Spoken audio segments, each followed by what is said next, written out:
Welcome to Verde Capital Management's first ever Fireside Chat with Szasz.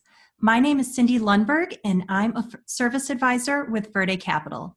Please note all participants will be muted for the duration of the call. Please use the chat feature to submit questions or comments that we will address at the end of the presentation. This is our first call of its kind, and if successful, we will look to do more in the future. Please email us feedback or any questions to let us know what you liked or what topics you would like to see presented next time. Now, without further ado, I'd like to introduce Verde Capital Management's President and Chief Compliance Officer, Szasz.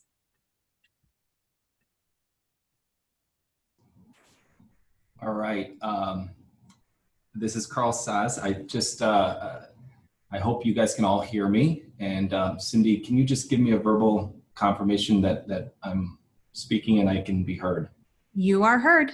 All right, awesome. So thank you, all of you, for joining us. This is our first ever Fireside Chat. I'm really excited. This is something that we've been working on here for a little bit of time. And yeah, we hope it goes really great, and we hope that we answer some of your questions, and that we can do more of these moving forward.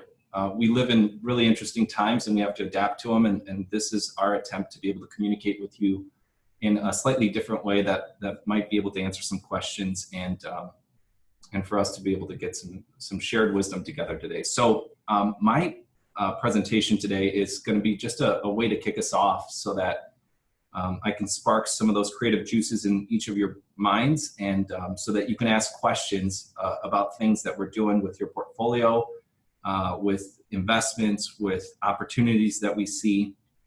The presentation today is designed to be informational in nature, which means it's not designed to be personalized financial advice.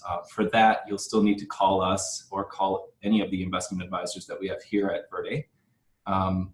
To see how some of the comments that I'm going to make are going to relate to your portfolio. But the presentation is very much educational in nature and will apply to a lot of us. So let's get started. So the first presentation I'm going to do today is on bear markets and understanding how bear markets work. There's different types, and I'm going to essentially try to give you some insight into what we think about this particular bear market and how it's evolved. And then the second presentation that I've got is related to the oil markets. We've gotten a lot of questions about oil and the fact that it went negative a couple of days ago. And so we've got a really great infographic that I think will give you some understanding of what happened, and then also help you to understand what opportunities or potential pitfalls lie in the oil market. So let's start with bear markets first and understanding bear markets. So bear markets are really, the terms bull and bear market are broadly used to describe market momentum as either positive or negative. And even those terms, by the way, why we use a bull to signify an up market and a bear to signify a down market aren't very well understood by most investors, but a little fun fact for you before we start. It's really due to the nature of how the animal attacks. So if you've ever thought, like, why is Wall Street so obsessed with bulls and bears? It's because bulls attack with their horns in an upward motion, which is why when we see markets that are going up, we call them bull markets. And bears attack with their claws in a downward motion, which is why when markets go down, we call that a bear market. But undeniably right now, the markets have been facing a lot of negative momentum, and the markets have really been reacting to the unfolding news about COVID-19 and its effects on the global economy. And during this economic storm, it's really important for us to be able to understand how bear markets have formed in the past, and the unique circumstances of this one in particular. That history can provide us with a perspective so that we understand a little bit more about the nuances of what's going on and the impending headwinds that we have. So anytime we're entering a bear market, there's going to be really three questions that we want to know about. The first is, how long will we be in a decline? The second, how deep will the loss be? And third, how long will it take to recover? And you can see here in this graphic, we're looking at the S&P 500, which is the broadest measure of the US stock market. And it's going back all the way to 1937, which is right around the beginning of the Great Depression. And what you see is this is a logarithmic graph. So at that time, $10 invested would today be worth around $5,000. Okay. So for people that think, for example, that the stock market can go to zero, that's not really true. That's not really happened. You can see here that broadly speaking, stock markets over the long term have been a great investment. However, there's been different types of bear markets along the way that have caused a lot of grief, at least in the short run, right? And you can see some of them are event-driven. Those are depicted in yellow. And we'll talk more about how you can tell these apart, but those are depicted in yellow. So the last event-driven bear market was called Black Monday, which was back in 1987. And it was a day when the Dow fell, I want to say 22% in a single day. And it's still widely debated about what caused that bear market because it didn't coincide with an economic recession, but that was the last event-driven bear market. You could see the last two bear markets that we've experienced, one in 2008, one in 2001, were both structural bear markets. And you could see the Great Depression was structural. Also the 1970s, there was a bear market that was structural. And then there's cyclical. And cyclical are the ones depicted in teal or gray, depending on how they render on your screen. And those are the more common kind of bear markets that we see. They're really resulting from the market cycle. And you can see that there's been 4 of those in the past too. So let's talk about structural first and go through that. So a structural bear market is the worst kind by every measure. They last the longest, they have the largest declines, and they take the longest to recover. These bear markets often result as a bubble has formed, and when investors' perceptions separate significantly from reality. Okay.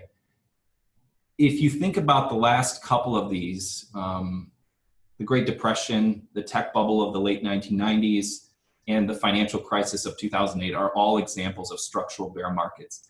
They take a long time to hit bottom. You can see here that they take about 21 months to reach bottom.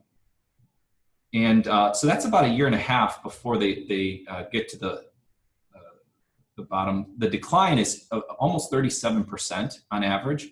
And the recovery, and this is the most important part, takes 89 months. So these are really, really big bear markets. They cause a lot of problems, and they really form because of a structural problem. So if you think about 2008, what was the structural problem that occurred? It was really the false perception that real estate prices couldn't go down, that they were going to go up. And these were things that people believed at the time. And governments believed it, banks believed it, which is why people were able to get loans that were, in some cases, 100% of the value of their houses. Theory being that if you ever got in trouble, you just refinance. Well, that was great when when prices for real estate kept going up. But when prices for real estate started coming down, that caused big, big problems. And we know where that led, right? In the 1990s, the structural problem there was that people didn't think that tech stocks could go down in price. So they bought tech stocks, in many cases, companies that had no earnings, no profitability, and they just kept funding them. And when that bubble burst, again, it was a major structural problem. And then the Great Depression, which was really caused by a run on the financial system and the banks in the country. So structural bear markets are the biggest kind, the worst kind, the longest to recover from. The second type is the cyclical bear market, and these are the ones that flow as a result of the business cycle. Expansions lead to rising of interest rates to avoid overinflation. Naturally, this then leads to increased borrowing costs for companies and lower profits. And sometimes people have described these as the pendulum swinging between greed and fear. And these are the types of recessions. They're still very painful, but again, you can see that the declines are nowhere near as bad as structural bear markets, right? So they're still long. They take 21 months to get to the bottom, but the decline is half as much, 17% instead of 37% on average. And the recovery is much quicker, 29 months instead of 89 months. And then the last kind are the event-driven bear markets. Event-driven bear markets are often sudden and unforeseen. Examples include sudden wars or political policy changes, plagues, pandemics, or any other existential threat to human civilization or our way of life. These bear markets are often sharp and swift, and they have the shortest recovery times. The biggest distinguishing factor between the first two and the third are the time to reach the bottom. In this case, we're looking at 7 months to hit bottom. The declines are also much smaller, 19% compared to, again, 37% for the structural and 17% for the cyclical ones. And then the recovery time is 25 months. So they're the shortest recovery time as well. And if you want to see these in a little bit greater, plotted out together, what you'll see is this is what they look like in practical terms, right? So what you're seeing here is, again, the S&P 500, and the structural ones are the big ones that you see. They go down a lot. They hit bottom in about 21 months, and then they stay on the bottom for a long time, and the recovery takes a long time. Sometimes these are referred to as U-shaped bear markets because they look like a U. They go down, they stay down, and then they come back up. Okay. Cyclical bear markets are the ones here in gray, and you'll see that these are depicted by what we call these sucker rallies, right? They go down, then they come back up a little bit, giving investors the false perceptions that maybe it's over, and then they go down even more. Then they come back up, and then they go down even more, and so on. So just when you think it's over, it's not over. They take, again, about 1.5 years to hit rock bottom, and then the recovery is pretty swift after that. And then event-driven are almost like an elevator. They just fall straight down, and then they come back straight up. And these are what we call V-shaped recovery. So if you've ever heard the media talk about a V-shaped recovery versus a U-shaped one, right? V-shaped depicts an event-driven bear market, and U-shaped depicts a structural. So in trying to figure out the current decline that we're going through, to us here at Verde, it very much looks like an event-driven bear market, partly because of the speed at which the market dropped. Again, the last time we would have had to see an event-driven bear market was 1987, which was Black Monday. But we can also look at the European financial crisis as another kind of event-driven bear market. That happened in about 21 days. The market went down 17%, so it didn't hit that threshold to where we would call it a bear market of 20% declines. But it was very swift, very quick, and then by the end of the year, in 2011, the market had recovered, right? So event-driven bear markets are those very, very quick, and they don't really give you a lot of opportunities to buy into the market if you were to exit. So let's say, for example, you exited here. There's not a lot of chances like there would be with a cyclical bear market to where you can get it at a lower price. These things are very quick down, very quick up. Now, why do we think it's an event-driven bear market? Well, partly it's the definition, but the other part of it is when you look at this statistic, which we were able to get from one of our partners called Statista, we use a concept here called the wisdom of crowds. And the wisdom of crowds is a way that we can try to get data in a way that gives us some accuracy and also more dependability than just maybe asking an expert. And for most of you that I've talked to about this, the best example that I can give is if any of you remember the game show, Who Wants to Be a Millionaire?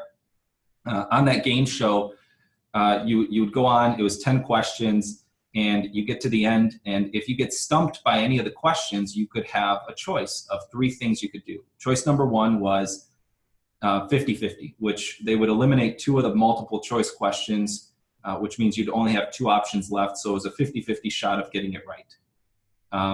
Another option was you could phone a friend or ask an expert, because you're going to call a smart friend, right? So you could ask an expert, and that person would typically be sitting by their phone. You would call them and ask them for the answer, and they might give you the answer. And then the third option was you could poll the audience, right? So you could ask the audience, which I always thought was a very, very strange thing to do. Why would you care about what the audience thought? The audience is a bunch of people that clearly have nothing better to do than go watch a game show live in the middle of the day. So these are people that don't have a job or a life. What would they know, right? But scientists actually looked at this after the fact, after the game show was over, and what they found was that, interestingly enough, polling the audience was actually far more accurate than any other form, right? So experts, when people called a friend, that was accurate about 62% of the time. 62% of the time when you phoned a friend, they gave you the right answer. So better than 50-50, which was the first option. But when you polled the audience was right 92% of the time. That's a huge, huge success rate. And again, we're not talking about particularly wise people. We're just talking about people that were there to watch a game show in the middle of the day, but they somehow were able to get the answer right 92% of the time. So that concept, we call that the wisdom of crowds. There's a book written about it that I'm sure you guys could all get on Amazon and read if you want to. But we decided to use that concept to try to figure out how long do we think it's going to take before the economy starts to open back up and the disruptions from COVID-19 start to improve a little bit. And we did this poll back in March. So you can see here, this was March 13th through the 22nd when the stock market was hitting its bottom. And Statista went to Gallup and surveyed about 1,020 adults. And they asked them this question: how long do you think the level of disruption will last before it starts to improve? 36% said a few more weeks. 51% said a few more months. 9% said the rest of the year. 3% said longer than that. And 1% would not give us any opinion. If you average this together to try to figure out what is the date, the answer was, from that time, it was anywhere from about 1.5 to 2.5 months, which would put the date somewhere in May. Let's say May 15th to the 30th, something like that. And here we are. We're about 15 days away from that. We'll see if the state of Michigan opens up, but the state of Michigan has already relaxed some of its stay-at-home orders, so we already know that the situation is starting to improve. And by the way, if we had consulted experts, there were some experts saying it could be any day, and then there were other experts that said, it's 3 years from now. We're not going to get back to normal until 3 years from now, and things aren't going to really improve. We'll all be just sheltering in place for 3 years. That's very difficult to make an investment assumption based on that and to have any type of accuracy. So for us, part of the reason why we think it's an event-driven bear market is just the definition, but the other part of it is all of the data that we have from Wisdom of Crowds tells us that this is something that's temporary and that it may last a few weeks, a few months, but that it probably won't last the rest of the year or longer than that, which means that as things start to improve, the stock market will reflect that. And of course, many of you are seeing that in your accounts. In fact, from the bottom, which was March 22nd, we've already recovered anywhere from half to 2/3 of the money that was lost this year. So we're well on the way back up. And if I go back to this slide, where do I think we are at this point? I think we're somewhere here. So certainly I could be wrong, and we could be wrong. We could be, if COVID-19 ends up being much longer than we thought, maybe it could end up being more of a cyclical bear market, and we could be looking at these fake positives. It's not entirely clear right now. But just based on the way that we've been seeing this drop and the ascent back up, it looks very much like an event-driven bear market. So with that said, a couple of quotes that I wanted to give you. These are from two very astute individuals. Jeremy Siegel is a professor, and Warren Buffett's one of the most successful investors of all time. We take a lot of inspiration from these two. But Jeremy Siegel says, the long-term perspective radically changes one's view of the risks of stocks. The short-term fluctuations in market, which loom so large to the investors, have little to do with the long-term accumulation of wealth. And I think you'll see with the first slide that I presented, this is definitely true. Long-term stocks have done great, but in the short run, they're definitely volatile, and they have been this year so far. Warren Buffett says, in the business world, the rearview mirror is always clearer than the windshield, which I think is pretty funny. Very few people are willing to kind of look through that windshield, but we're going to attempt to do so today and give you some insights. Okay, so with that said, here's some sources of the presentation, which we're going to make these available to you after the Fireside Chat, so don't worry about not getting these. Here's my information if you need it, and there's some disclosure pages. So with that said, let's move on to the second presentation, which is about oil. And this is really an infographic. It's not so much a presentation other than I want to really help you understand a little bit about the oil market. This is something that I've personally gotten a lot of questions about. It seems illogical that the price of oil would have gone negative, but I want to spend some time talking about why it did so and why that has a logical explanation. So let's talk about the COVID-19 oil crash. So on April 20th, futures for crude oil, US benchmark, which is the West Texas Intermediate crude oil, went into negative territory for the first time in history. Now, before I move on, let me explain what that is. When you buy oil, there's two places you can buy it. You can buy it in the spot market, which means you're going to buy it and take delivery of it. You're a user. Or if you're an investor like us, you would buy it in the futures market. We don't really want to take delivery of oil. Where are we going to put it? It's quite cumbersome to store it, and we don't really have room here in the office to put it anywhere. So when we buy oil for you, which we haven't done in about 5 years, because we exited the oil market 5 years ago, we would need to buy futures contracts and then get delivery later on in the future. So we might buy oil today for September delivery, and then by the time we get close to September delivery, we would want to sell that contract to a user and buy a new contract for, let's say, next September delivery, meaning we want to not take possession of that asset.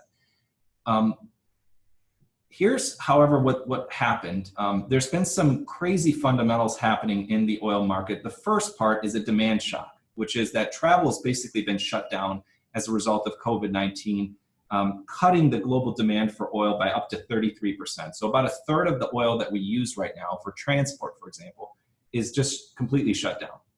The second thing that happened was Saudi Arabia and Russia decided that they were going to start a price war right in the middle of a demand shock. So you have a demand shock and you have a supply shock. And what's happened is the two basic measures of oil, which is Brent crude and West Texas Intermediate. Brent crude is traded in Europe. West Texas Intermediate is in the US. Both started falling, and they've been falling since January, and now you'll see in a second they actually went briefly negative. Reasons for that is back on February 13th, China began turning away oil tankers. Remember, COVID-19 hit China much earlier than it hit the US. And as the lockdown intensified, China, which is a huge user of oil, started turning away oil tankers, saying, we don't need it. On March 6th, the OPEC plus Russia talks collapsed. Russia walked out of the negotiations. A couple of days later, Saudi Arabia started a price war by offering $6 to $8 discounts to customers in Europe, Asia, and US. On March 11th, the World Health Organization declared a pandemic with COVID-19. And even though on April 9th, Saudi Arabia and Russia did finally agree to take cuts, those cuts are not going to come in time, meaning that those cuts are not going to take place until next month, which means that there is a huge oversupply of oil, and the price of oil has dropped precipitously since then, and you can see what's happened here. So oil actually went below zero for the first time, actually hit negative $37 a barrel. Here's what happened. A lot of those speculators, investors in other words, that had no desire to actually own oil, meaning they were not going to use it, decided that they were going to try to roll those contracts from March to May. But when they went out to the spot market to sell it to people that actually intended to use it, there was nobody to sell it to. And when there was nobody to sell it to, the price actually went down and down and down. And as it became more and more evident that there wouldn't be buyers, they actually had to pay users to take this oil off their hands. And the reason why they would do that is because if you don't find a buyer for your contract, meaning someone that can store it, you must take physical delivery of the oil. which is a big problem if you've got no place to put it. And that place where you're going to take delivery of the oil is called Cushing, Oklahoma. So if any of you have ever wanted to know where does all this oil sit, or a lot of it, this is Cushing, Oklahoma. There's about 15 storage terminals there. This is a satellite image I was able to get using Google Earth to kind of show you what it looks like. 90 million barrels of oil are held in Cushing. 13% of the total US storage comes from Cushing, Oklahoma. And there's a network of about 24 pipelines that come and go from there. So when we say barrels of oil, that's a misnomer. Understand that oil does not come in barrels. Otherwise, you could just take the barrels and say, put them in my backyard. Oil comes in a tanker, or it comes through a pipe, and you have to have a place to put it. A lot of that oil is held in Cushing, Oklahoma. In addition, a lot of oil now, because it's been turned away from China, is sitting in tankers parked offshore. In this case, you could see that tankers back in February used to cost about $20,000 per day to rent. Today, the price of tanker rent has gone from $20,000 per day to $200,000 to $300,000 per day. And there's 160 million barrels of oil sitting in tankers offshore. In March, it was estimated that 76% of all the world's available oil storage is already full, meaning we have no place to put the stuff. So the glut of oil right now is historic. Here's the other problem. When you look out further, like August, September, the price of oil isn't getting much better. Keep in mind it was somewhere around $45 to $60 a barrel prior to this. And now we're looking at oil sitting at $13 to $24 a barrel. The people that own oil contracts right now are desperate to sell them because they do not want to take delivery. Now, some of you may have asked me about this in the past, and I've told you that when there's a lot of speculators, investors in the oil market, and there's not a lot of buyers, that's a phenomenon we call contango. Contango is the market right now is in severe contango, which means that there's really no way to play the oil market in a way that is good for us right now. If we were to buy oil futures for you, the likelihood is that we would lose a ton of money on it. The only way to really play the oil market today is to have storage. So if any of you have like a large swimming pool in your backyard and you want to store some oil, that may be the best way to do it. But short of that, actually getting into this market right now is a very, very dangerous game to play. In fact, if you look at even oil stocks and oil companies, oil countries, oil producing countries, many of these oil countries need oil to be much, much higher for them to balance their budgets. Saudi Arabia, it's around $85 a barrel. Russia, it's 40. With oil being $9 to $24 a barrel over the next couple of months, these countries are going to be hurting a lot. So one more thing I wanted to show, when we're looking at investing in the market, we want to look for companies that are responsible, companies that are going to be good for society. And we exited oil many, many years ago. And part of that was, I said at the time, oil is dead. You can see here, a lot of the companies that are oil producing companies have been the largest emitters of carbon in the world. In fact, 35% of all of the carbon emissions from 1965 on to 2017 are the responsibility of these 20 oil stocks, oil companies. Moving forward also, if you look at where oil is going to be in the future, this is a study that looked at what's the energy mix going to look like between 2018 and 2040. You can see that based on current projections, oil is going to grow very little in the next 22 years. In fact, almost nothing at all.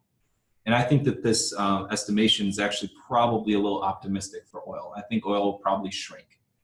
70% of all the oil used in the US and 50% of the worldwide oil use is actually transportation. And as more and more transportation becomes electric and more transportation becomes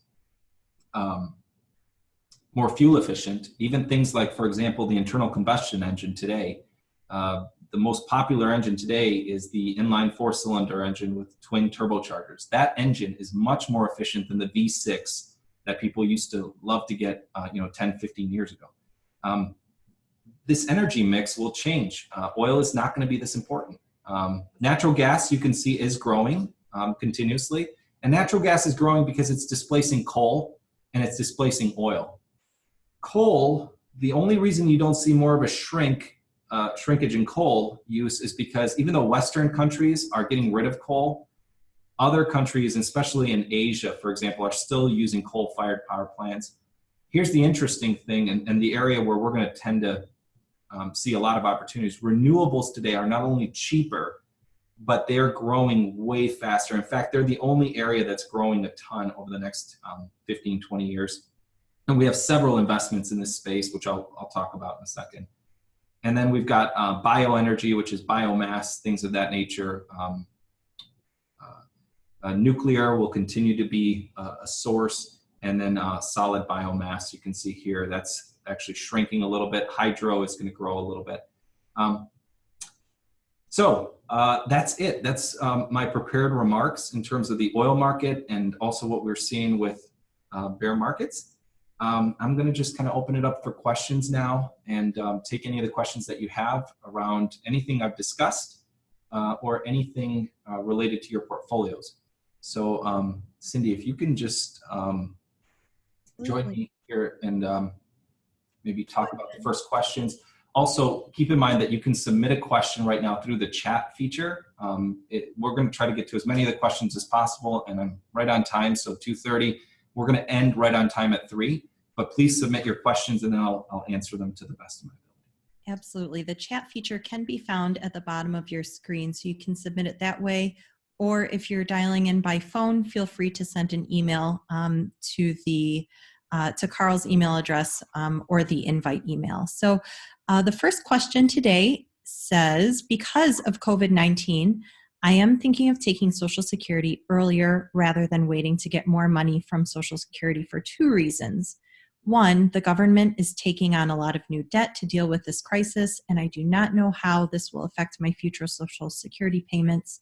And 2, taking Social Security now will allow me to keep more money invested and make up the Social Security shortfall with investment gains. So the question is Social Security less dependable now than it was? And should we take it now because we do not know what the future will hold for Social Security? Good question. So this is actually related to something that we heard a lot about after 2008. After 2008, you may recall at the time that the government spent a lot of money. And at the time we had TARP, which was the Target Asset Relief Program. And we also had Cash for Clunkers, which was the auto industry bailout. So we had bank bailout and auto industry bailout. This time around, the cash that the government has spent is called the CARES Act. And the CARES Act, a different name, but understand that it's stimulus, right? And so that stimulus in this case is going to healthcare workers, airlines, small businesses that need working capital during the time that they're shut down, and then also unemployment benefits for the millions of people that have been laid off or furloughed during this time. The dire predictions of inflation going rampant and really causing hyperinflation didn't pan out after the 2008 financial crisis. And they didn't pan out for a couple of reasons. One, in aggregate, I want you all to know that inflation is really not a problem in the US, not now and not really for the last 10 years. And the reason it hasn't been a problem is because in aggregate, prices are actually dropping for the vast majority of goods and services that we use. The ones that tend to go up are the ones that get all of the attention, right? So think of like college costs. They go up, they get a lot of attention, but we tend to only go to college for a very short period of time. Healthcare costs have gone up, right? But the cost of energy, for example, like gas, gas is cheaper now than it was when I was in high school. And that was a long, long time ago, right? The cost of certain things like food, for example, has gone down. The cost of most products, we call this the Walmart effect or the Amazon effect, right? Being able to buy cheap, inexpensive goods on those types of sites. Even cost of financial services, for example, for us, have gone down tremendously We've lowered the cost of investment portfolios by anywhere from 70 to 85% over the last couple of years.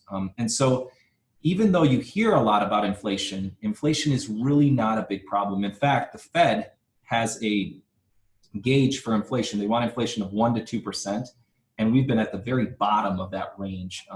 Deflation is actually more of a problem today than inflation. So I don't think that the money that has been essentially printed, which is what the Fed's quantitative easing program has been, is really going to lead to hyperinflation or some kind of a problem with that. Now, the money that the government has spent, the fiscal policy, the CARES Act, that is money that was borrowed. And you have to understand that that's not creating new money. That is just borrowing money from people that have it in the form of US Treasuries. And we do export US Treasuries all over the world. And it is an export of ours, just like other goods are for other countries. And when markets go down like this, the demand for US Treasuries goes up through the roof. In fact, today, US Treasuries, 10-year US Treasuries are at the lowest rate they've ever been, meaning investors are piling into those. I believe it's 0.6% is what investors are getting paid on the 10-year Treasury. And let me just verify that. Treasury rate, hold on. Yeah, so a 10-year Treasury, let me see here, 10-year Treasury rate today is 0.62%. And so you could see even a couple of months ago, it was trading at around 3%. So investors today are willing to take very, very little interest to fund our debt. So I don't think it'll lead to hyperinflation. Getting back to your question, the Social Security question is a little bit more nuanced because every person's life is going to be a little bit different. So if you are concerned about Social Security from the standpoint that you say, well, I don't want to take money out of my investment portfolio right now, I'd rather take Social Security rather than touch my investments, that may be a good idea to not take, or to take it right now and allow your investments to work a little bit harder. But in general, what I would say is that I don't think you should be worried about the solvency of the Social Security system. I think it's solvent, at least the retirement piece of that.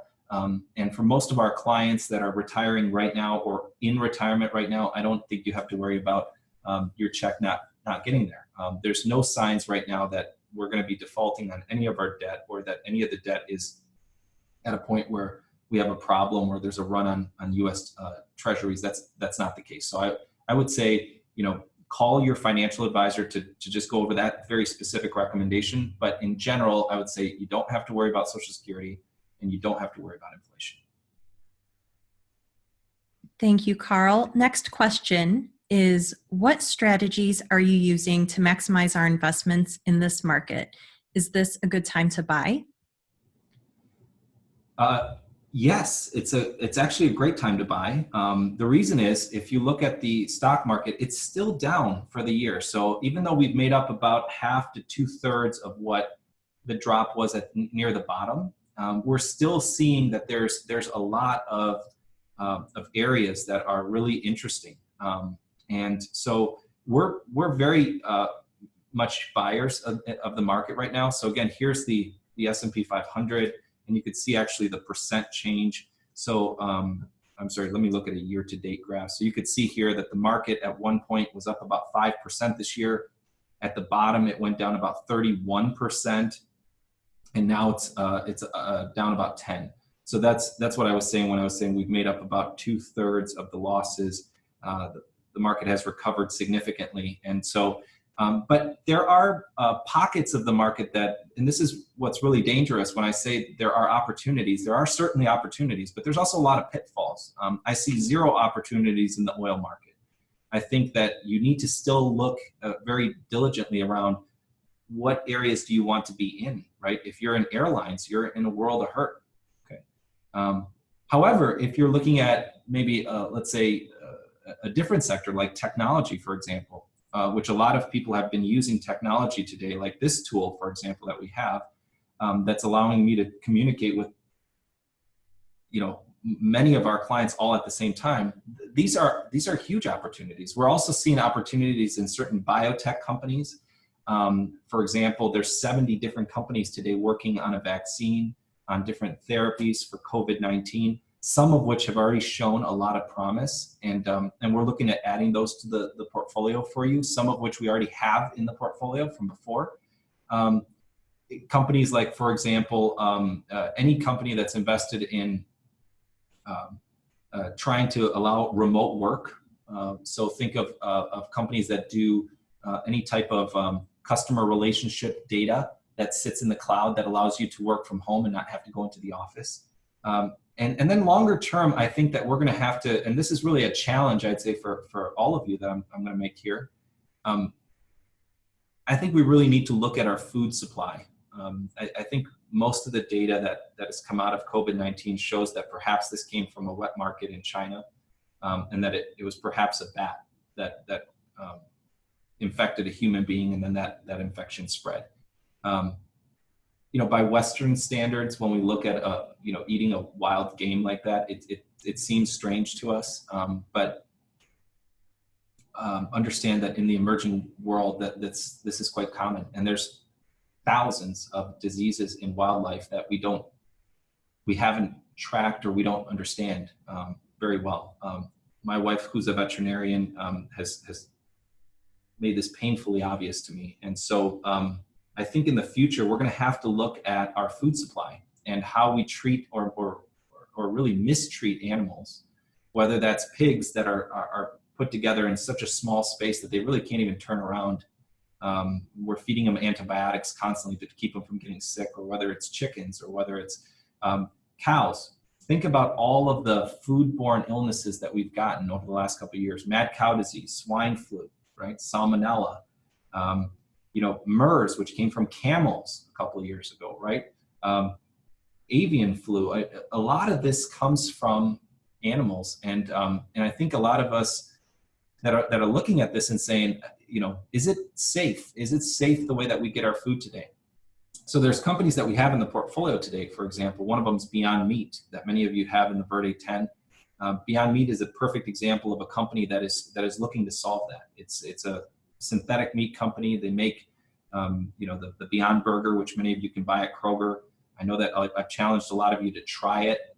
I think it tastes very close to the real thing. And but even those of us that may not be willing or able to go to a vegetarian diet, looking at should you buy organic? I would say yes. An animal that can roam around and has room is going to be a lot less likely to get sick than one that's like right next to a bunch of others. So we're looking at all those things and thinking about how is the world going to change as a result of this pandemic, and how do we make sure that the companies that we're buying are going to be good for society and good for the world. And that's why you're seeing some of the changes in the portfolio related to that. Thank you, Carl. Next question is, when did Verde react to the stock market crash due to COVID-19 in comparison to the average? And how did we react? So you may have recalled, many of you that I've shared this with, we have a tool that we've used at Verde called our recession risk dashboard, our recession risk indicators, which we've developed in concert with one of our vendors called ClearBridge Investments. And the recession risk forecast that we put out had shown well before COVID-19 ever hit that there was increased risk of recession. And part of that was a slowdown in things like business activity related to the trade war, but then other parts of it were things like an inversion of the yield curve. There were a number of things that we were watching, 12 indicators, all of them that were pointing to a significant slowdown in the economy. And as of the beginning of this year, that really helped guide our thinking around being a little bit more defensive in the portfolio positioning. So what does that mean? Last year, we had one of the best years on record. So our portfolios naturally, if let's say they were half stocks, half bonds, and I'm just giving this as an oversimplification, every portfolio is different here, but let's say that it was a half stock, half bond portfolio. At the end of last year, stocks were booming. They were up roughly 25% for us. Bonds were up about 6 to 7. So stocks would have become a much larger portion of that portfolio. They would have gone from about 50 to, let's say, 60% of the total. Bonds would have gone from 50 to about 40. not because they didn't go up, they just didn't go up as much. So that provides a drift, and the drift in this case would have been 10% for stocks because it's 10% too high, 10% for bonds because it's 10% too low. That 10 plus 10 is 20. That's a 20% drift. Our software here, which is very sophisticated, will come out and tell us, okay, at a 20% drift, your portfolio is out of balance. So then all of the people that trade in our firm would look at that and say, okay, we got to sell stocks and we got to buy bonds. Just simply, that's what we do. We sell high and we buy low. And we did that at the end of last year. And the first 3 months of this year, you would have seen quite a bit of rebalancing as a result of the fact that the stock market was up as much as it was. When the market started coming down as a result of those trades, we entered things like the gold market, like the bond market, which held up quite well during this time. For example, gold is up about 12, 13% this year. Here's an example. Okay, so you could see gold is up about 11% and stocks are down about 10%. So the fact that we were buying gold at the beginning of this year was a huge boom for us, okay? Also bonds, right? So if you look at bonds like a 10-year treasury, those also did fairly well. And again, those are up about 8.3%. So when everybody else was kind of high off the stock market and the major wins that we had last year, we were actually selling out of stocks and buying into bonds and gold. Okay. When the stock market hit bottom here, our drift shifted in the other direction. Now our portfolio accounting system was telling us, wait a second, stocks have gone down a lot. Gold and bonds have pretty much stayed steady or gone up. We should sell bonds and buy stocks. So that's in effect what we've been doing. And we've been doing it as quickly as we can on virtually all of the portfolios that we manage.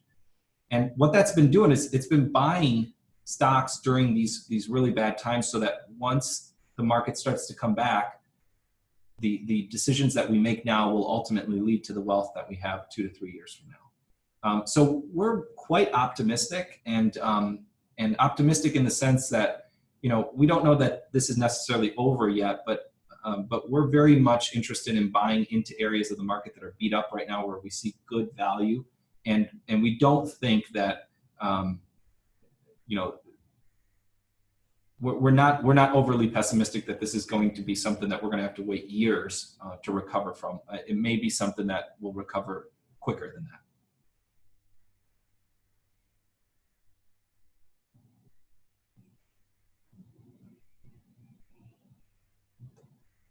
Cindy, did you have a couple more questions? We've got about 12, 13 minutes left. Yeah, we do have time for one more question if anyone would like to type in the chat. Again, the chat feature is at the bottom of the page if you hover over, and that goes directly to us. I'll give it just a few more seconds here.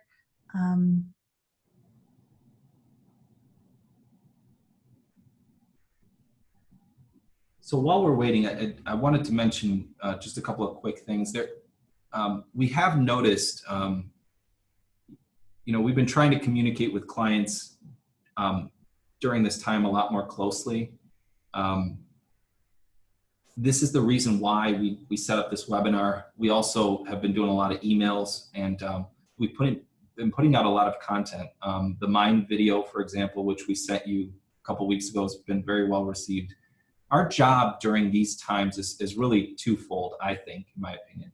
One is to keep people calm and to get you good information, actionable information, so that you have good optics over what's going on and you understand what's happening. And many of you that have been around for a long time really get that. So I really appreciate all of you that say, you know what, when I call or when one of our team members calls, you say, hey, I'm good. I've seen this before. I'm good, right?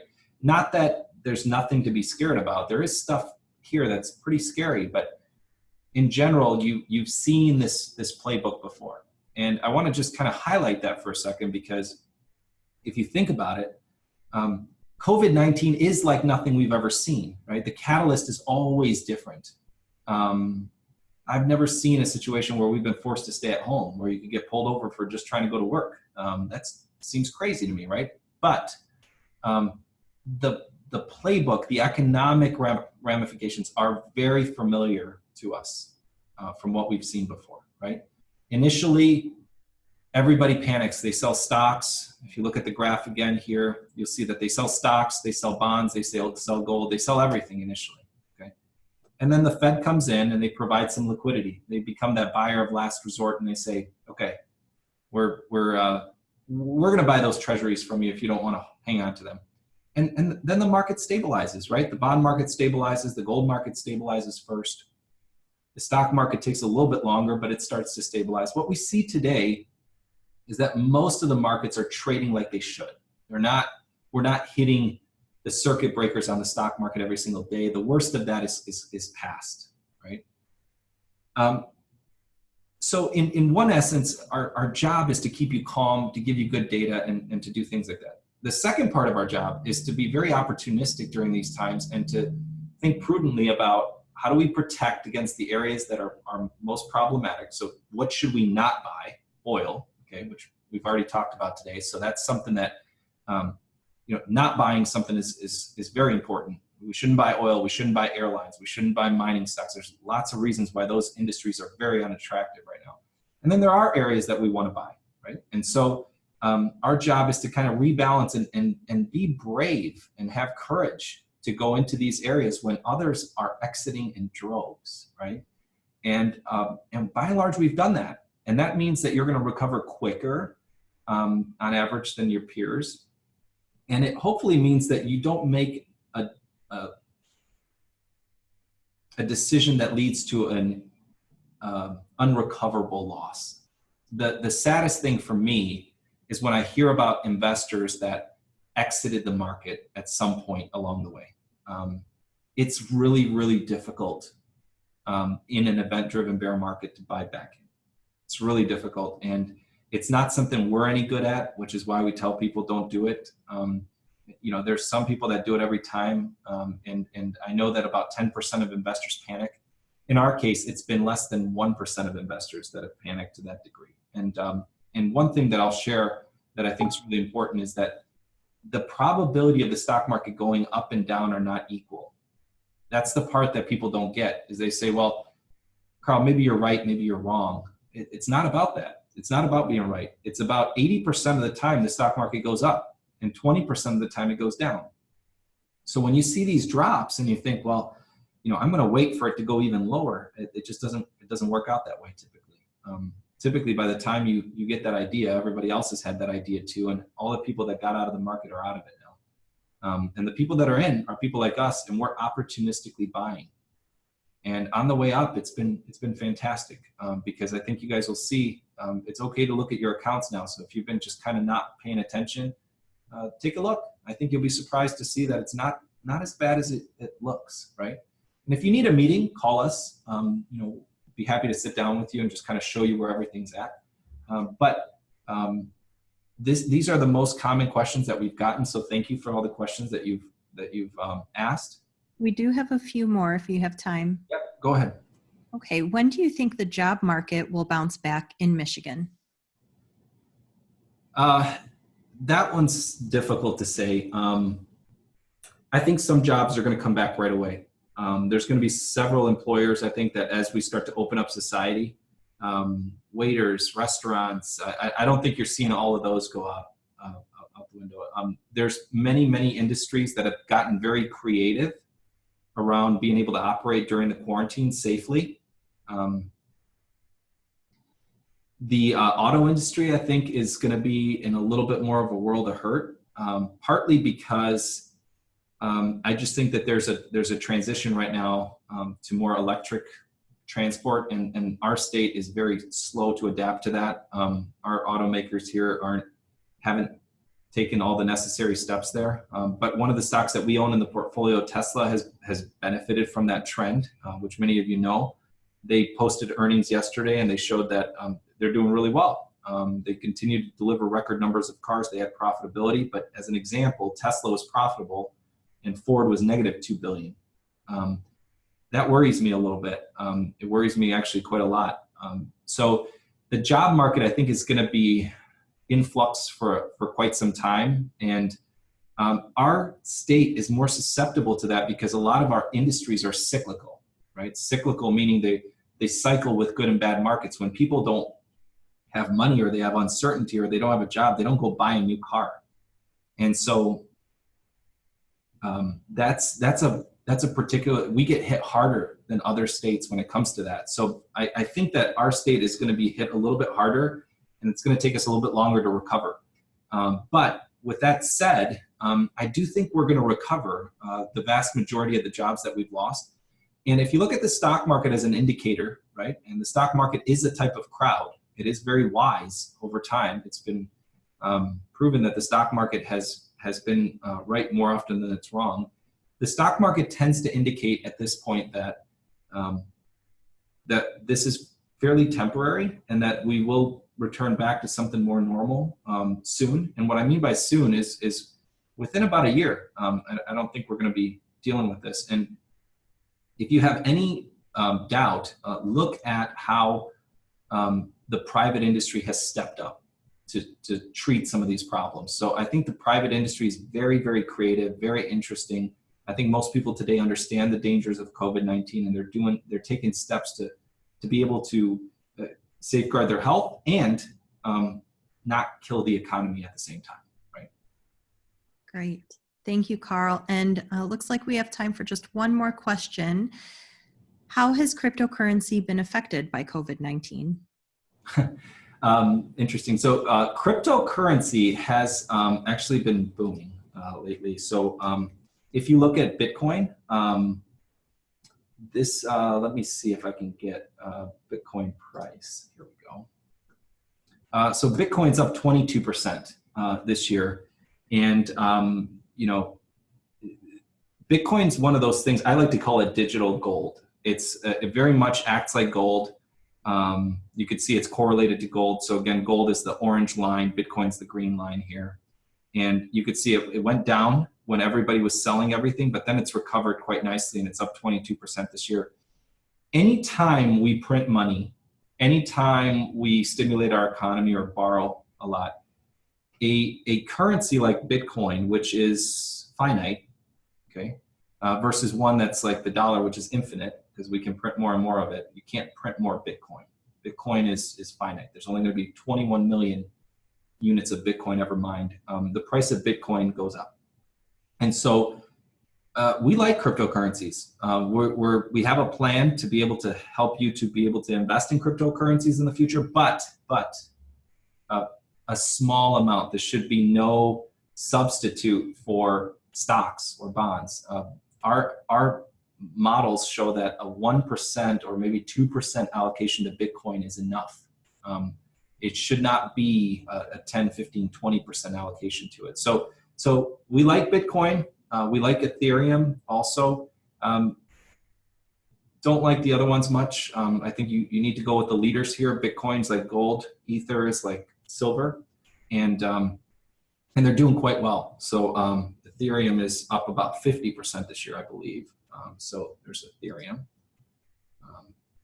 62. Sorry, this moves a lot. So yeah, those are some very interesting places right now, and will continue to be. So I think for those of you that are big non-believers in Bitcoin and Ether, study this space. This is very interesting. It's a fascinating area, and I know we'll be offering investments in this area soon. Great. Thank you so much, Carl. I believe that is all the time we have for today. If you have submitted questions that Carl was not able to address, we will follow up with you separately. Feedback is also welcome, so please email us or call us to let us know what you liked or what topics you would like to see presented next time. We hope to do this again. And remember to find us on social media and follow us on Facebook, Instagram, and LinkedIn. We have some really fun and informative content coming out to you daily. So thank you all so much for joining today's call. Thank you, and stay safe, everyone.